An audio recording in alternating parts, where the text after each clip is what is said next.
Obedience for every Christian is called to follow the will of God, and so I make a vow where it makes it easy for me to know what the will of God is. And so the obedience is more closely following the footsteps of Jesus as the obedient Son of God.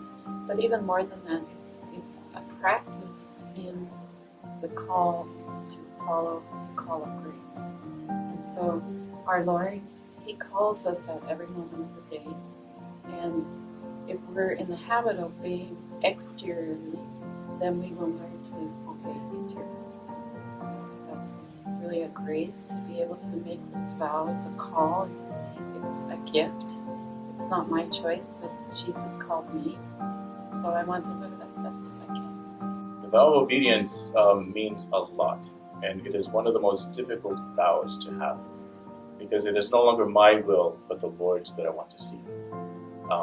It comes from audire, which is to listen. So obedience is really listening. And for me, to the abbot who represents Christ to me, it really is, what is the abbot saying to me? I'm a man who likes to talk, which is why the Lord has called me to the monastery, where He gets me to be quiet and to be still, and that's hard to do. But once I do that, then I'm able to hear, and then hear the Lord's will for me and obey. And then it's a freely giving of myself and my will to be in line with the will of God for me, who ultimately is the one who knows what will be best for me in giving these. When we're living the Christian life, we have this understanding that God wants us to be happy. And so for us to be happy, we have to do what God wants for us. Well, a lot of times that can be kind of ambiguous. You're not really sure what exactly God wants you to do at this moment, in this instance. And to a certain degree, the vow of obedience takes a lot of that ambiguity out. So it's a wonderful opportunity for you to put yourself in submission to the will of God in the person of your superior. And so you get a very concrete and direct view of what God wants you to do because of that submission to His will. The vow of obedience means, to me, it means that that I need to be open to the Lord's will through my superiors, my forbearers, and if they tell me to do something, we first dialogue, and sometimes they might tell me, you have to do it. Sometimes they might tell me, let's talk about this further. So basically, it means to place my life to God through my forbearers. The vow of obedience is not an easy vow, but it's absolutely necessary in order to do the will of God.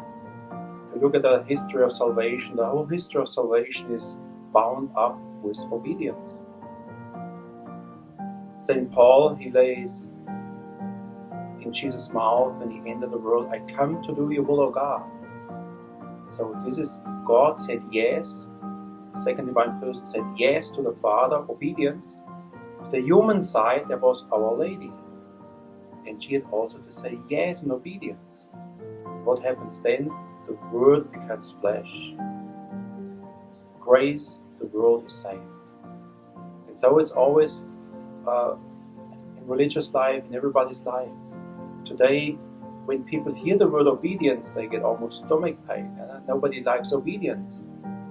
But obedience is absolutely necessary that God's plan of salvation can be successful. So each time, this is the same structure. God wants something from you through your superior or through inspiration, through a law, whatsoever, church, and you say yes. Grace comes down and makes you richer. Fills you, and not just you, but when you are filled with grace, it also consequences for all those around you, even the whole world, the whole cosmos. So, Our Lady was obedient.